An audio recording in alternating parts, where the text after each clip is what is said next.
తెలియకుండానే అదంతా జరిగిపోయింది. కళ్ళెదురుగా జరుగుతున్న దాన్ని చూసి మనం జ్యోతిని అపార్థం చేసుకున్నామమ్మా. నేను వెళ్ళి జ్యోతిని తీసుకుని వస్తాను.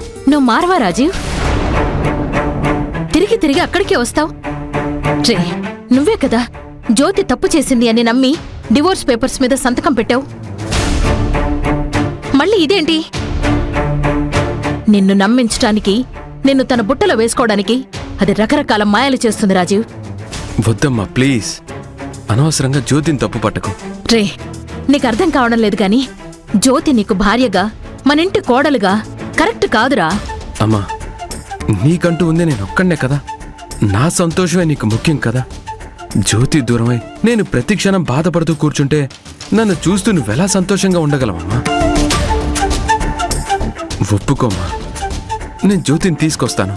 జ్యోతి నీతో ఉంటే నువ్వు సంతోషంగా ఉంటాను అనుకుంటున్నావు గాని అది నీ జీవితంలో లేకపోతే నువ్వు చాలా ప్రశాంతంగా ఉంటావురా. 25 ఏళ్లుగా నిన్ను పెంచిన తల్లిగా నీకేది మంచిదో నాకు తెలీదా? నువ్వు జ్యోతి మాయలో ఉన్నావురా. ఆ మాయలోంచి బయటికి రా. డివోర్స్ పేపర్స్ మీద సంతకంతో దాని బాధ తప్పిపోయిందనుకున్నాను గాని అది మామూలుది కాదురా. వెంటనే నీ మనసు మార్చి మళ్ళీ దాని వైపుకు తిప్పుకుంటోంది.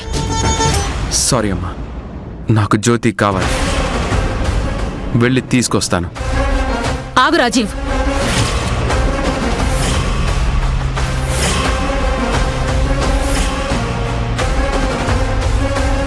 నువ్వే గనక జ్యోతిని ఇంటికి తీసుకొచ్చినా, ఎప్పుడైనా సరే కలవాలని చూసినా నీకు నీ తల్లి ఎప్పటికీ ఉండదు.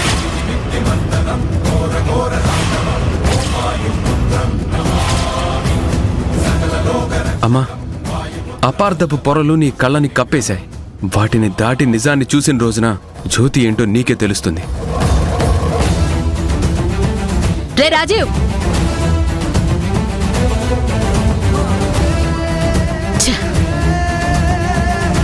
నా కొడుక్కి దరిద్రంలాగా పట్టుకున్నావు కదే, ఇప్పుడు వదిలిపోతావే?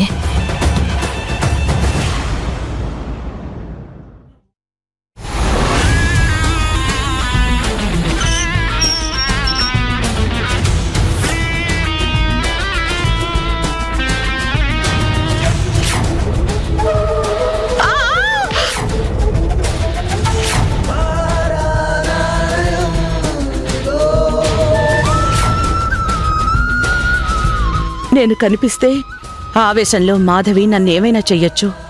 నాకు ప్రమాదం అని నేనిప్పుడు లోపలికి వెళ్ళకపోతే జ్యోతి శాశ్వతంగా దూరం కావచ్చు.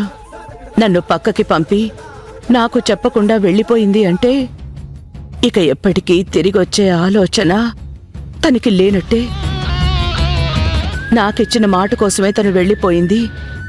నా స్వార్థం వల్ల జ్యోతి జీవితం బలైంది. అది నేనస్సలు భరించలేను. ఏది జరిగితే అది జరుగుతుంది. నేను లోపలికి వెళ్ళి తీరుతాను.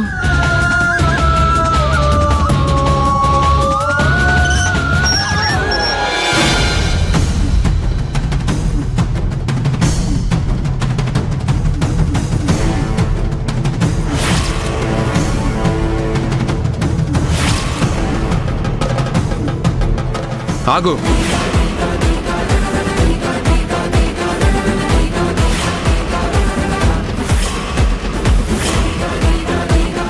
ఎందుకొచ్చావు?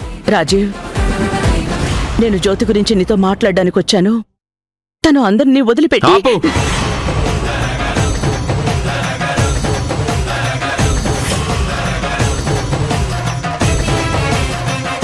నువ్వు నాకేం చెప్పాల్సిన అవసరం లేదు. నిన్ను చూస్తేనే నాకు కంపరంగా ఉంది. వెంటనే ఇక్కడి నుంచి వెళ్ళకపోతే మా అమ్మ కాదు, నేనున్న బ్యాడ్ మూడ్లో నేనే నిన్ను చంపేస్తాను. నేను చెప్పేది అర్థం చేసుకో రాజీవ్. జ్యోతికి నీకు ఏదో గొడవ అయిందంట కదా. తను బాధతో ఎటో వెళ్ళిపోతోంది. నువ్వు చెప్పేది నేను అర్థం చేసుకోవడం ఏంటి? నువ్వు నా శత్రువి. పో ముందు. నాకు జ్యోతికి మధ్య ఏమైనా ఉండొచ్చు, నువ్వెవరు చెప్పడానికి? అది కాదు రాజీవ్. తన మీద పడిన నింద చెరిపేసుకోమని నేనే తనకి చెప్పాను. అందువల్లే ఈ గొడవంతా అయినట్టుంది. ఓహో, దీనంతటికీ కారణం నువ్వేనా? నీ మాట వినేనా తన ఇంటి ముందు కూర్చొని అమ్మ పరువు పోయే పరిస్థితి తీసుకొచ్చింది? జ్యోతి మీద అంత ప్రేమున్న నేను కూడా డివోర్స్ పేపర్స్ దాకా సంతకం పెట్టేదాకా వచ్చానంటే అందుకు ఇండైరెక్ట్ గా నువ్వే కారణం. అంటే నీ వల్లే జ్యోతి నన్ను వదిలిపెట్టి వెళ్ళిపోయింది. అప్పుడు మా నాన్న చెల్లి ప్రాణాలు తీసావు, ఇప్పుడు మా కాపురం కూల్చేశావు.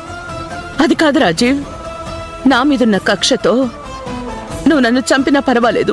జ్యోతి దూరంగా ఎవరికీ కనబడకుండా వెళ్ళిపోతోంది. ఎలాగైనా తనని తీసుకునిరా, కావాలంటే నేను నీ కాళ్ళు పట్టుకుంటాను. జ్యోతిని ఎలా తీసుకొచ్చుకోవాలో నాకు బాగా తెలుసు. నీ సలహాలేం నాకు అవసరం లేదు. రాజీవ్ ప్లీజ్ నా మాట విను, ప్లీజ్ రాజీవ్. నీ మాటలు వినే అర్హతను నువ్వెప్పుడో కోల్పోయావు.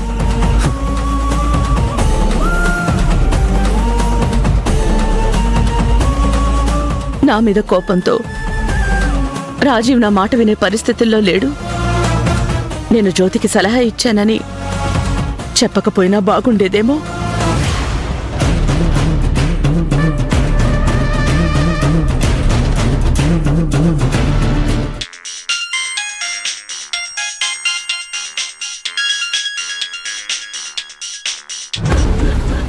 చెప్పు శ్రావ్య.